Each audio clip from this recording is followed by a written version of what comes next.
बारिश की रात थी। आसमान पर काली घटाएं छाई हुई थीं और बिजली की चमक पूरे जंगल को रोशन कर रही थी। इसी जंगल के बीच एक पुरानी वीरान हवेली खड़ी थी जिसे लोग अंधेरी हवेली कहते थे। कहा जाता था कि इस हवेली में कोई नहीं रहता, मगर रात को वहां से कभी कभी किसी लड़की की आवाज सुनाई देती है। एक दिन अहमद अपने दोस्तों से शर्त लगा बैठा, मैं आज रात इस हवेली में जाकर दिखाऊंगा। दोस्तों ने डर कर कहा, अहमद पागल मत बन, वहां से जो गया वापस नहीं आया। मगर अहमद हंस दिया, भूतों से डरने वाला नहीं हूं। रात के ठीक 12 बजे वो टार्च लेकर जंगल के रास्ते हवेली तक पहुंच गया। हवेली का दरवाजा आहिस्ता आहिस्ता चरचराता हुआ खुला। चर्ररररर। अंदर मुकम्मल अंधेरा था। दीवारों पर मकलोहे के जाले और टूटी हुई तस्वीरें लटक रही थीं। अचानक ऊपर वाली मंजिल से किसी के चलने की आवाज आई। टुक टुक टुक। अहमद का दिल तेजी से धड़कने लगा, मगर वो हिम्मत करके सीढ़ियां चढ़ने लगा। जैसे ही वो ऊपर पहुंचा, इसने एक लड़की को देखा।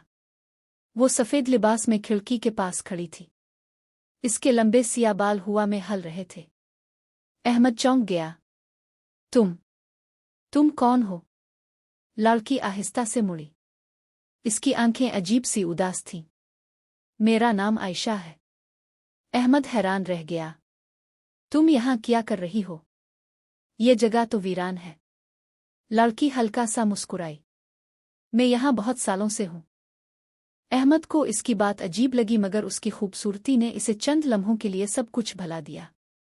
वो दोनों खिड़की के पास बैठ गए और बातें करने लगे। आयशा की आवाज नर्म और दिल को छू लेने वाली थी।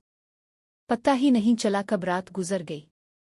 सुबह होने लगी तो आयशा अचानक घबरा गई। तुम्हें अब जाना होगा? अहमद ने हैरान होकर पूछा। क्यों? आयशा की आंखों में आंसू आ गए। क्योंकि अगर तुम यहां ज्यादा देर रहे तो तुम भी कभी वापस नहीं जा सकोगे।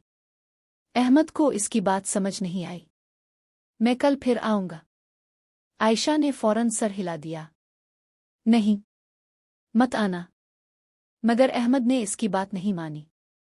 मगर इसी लम्हे पूरे कमरे में खौफनाक आवाज गूंजने लगी। हवेली की दीवारें हिलने लगे। आयशा घबरा गई। जल्दी जाओ अहमद, वरना हवेली तुम्हें भी कैद कर लेगी।